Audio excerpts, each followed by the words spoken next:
नमस्कार। प्रस्तुत है मुंशी प्रेमचंद जी के द्वारा लिखी हुई एक कहानी, दूसरी शादी। जब मैं अपने 4 साल के लड़के रामस्वरूप को गौर से देखता हूँ तो ऐसा मालूम होता है कि उसमें अब वह भोलापन और आकर्षण नहीं रहा जो 2 साल पहले हुआ करता था। वह मुझे अपने सुर्ख और रंजीदा आंखों से घूरता हुआ नजर आता है। उसकी इस हालत को देखकर मेरा कलेजा कांप उठता है और मुझे वह वादा याद आता है जो मैंने 2 साल हुए उसकी माँ के साथ, जबकि वह मृत्यु शैया पर थी, किया था। आदमी इतना स्वार्थी और अपनी इंद्रियों का इतना गुलाम है कि अपना फर्ज किसी किसी वक्त ही महसूस करता है। उस दिन जबकि डॉक्टर नाउम्मीद हो चुके थे, उसने रोते हुए मुझसे पूछा था, क्या तुम दूसरी शादी कर लोगे? जरूर कर लेना। फिर चौंक कर कहा, मेरे राम का क्या बनेगा? उसका ख्याल रखना, अगर हो सके तो। मैंने कहा, हाँ, मैं वादा करता हूँ, मैं दूसरी शादी कभी न करूँगा। और रामस्वरूप, तुम उसकी फिक्र न करो। पर क्या तुम अच्छी न होगी? उसने मेरी तरफ हाथ फेंक दिया, जैसे कहा, लो अलविदा। 2 मिनट बाद दुनिया मेरी आंखों में अंधेरी हो गई। रामस्वरूप बेमां का हो गया। 2-3 दिन उसको कलेजे से चिमटाए रखा। आखिर छुट्टी पूरी होने पर उसको पिताजी के सुपुर्द करके मैं फिर अपनी ड्यूटी पर चला गया। 2-3 महीने बहुत दिल उदास रहा। नौकरी की, क्योंकि उसके सिवाय कोई चारा न था। दिल में कई मंसूबे बांधता रहा। 2-3 साल नौकरी करके रुपया लेकर दुनिया की सैर को निकल जाऊंगा। यह करूंगा, वह करूंगा।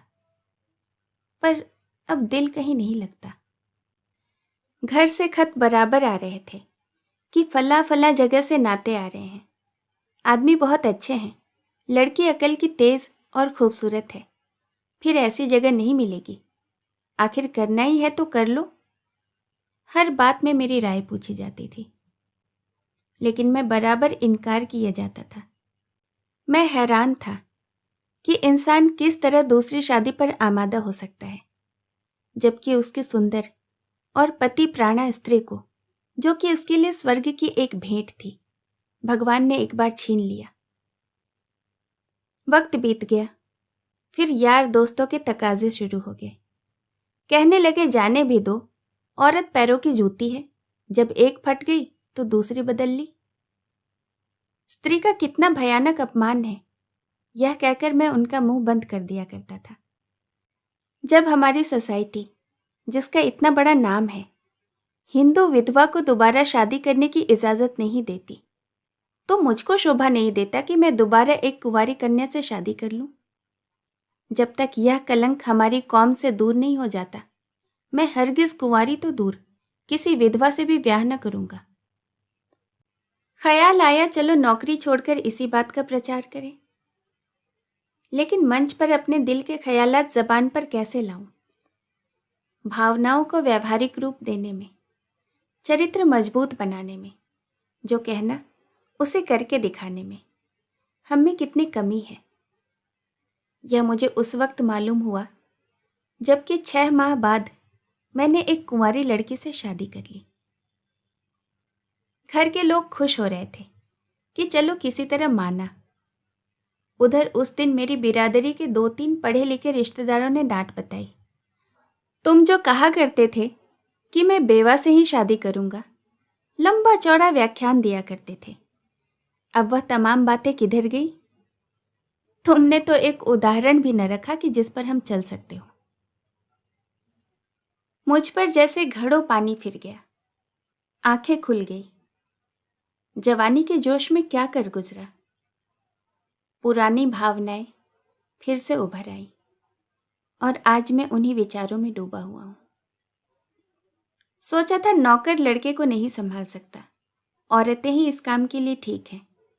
ब्याह कर लेने पर जब औरत घर में आएगी तो रामस्वरूप को अपने पास रख सकूंगा और उसका खासा ख्याल रख सकूंगा। लेकिन सब कुछ गलत अक्षर की तरह मिट गया। राम स्वरूप को आज फिर वापस गांव पिताजी के पास भेजने को मजबूर हूं। क्यों? यह किसी से छिपा नहीं। औरत का अपने सौतेले बेटे से प्यार करना एक असंभव बात है। ब्याह के मौके पर सुना था, लड़की बड़ी नेक दिल है, स्वजनों का ख्याल रखेगी और राम स्वरूप को अपने बेटे की तरह समझेगी। सब झूठ। औरत चाहे कितनी नेक दिल हो, वह कभी अपने सौतेले बच्चे से प्यार नहीं कर सकती। और यह हार्दिक दुख उस वादा तोड़ने की सजा है जो मैंने एक नेक बीवी से उसके आखिरी वक्त में किया था। धन्यवाद।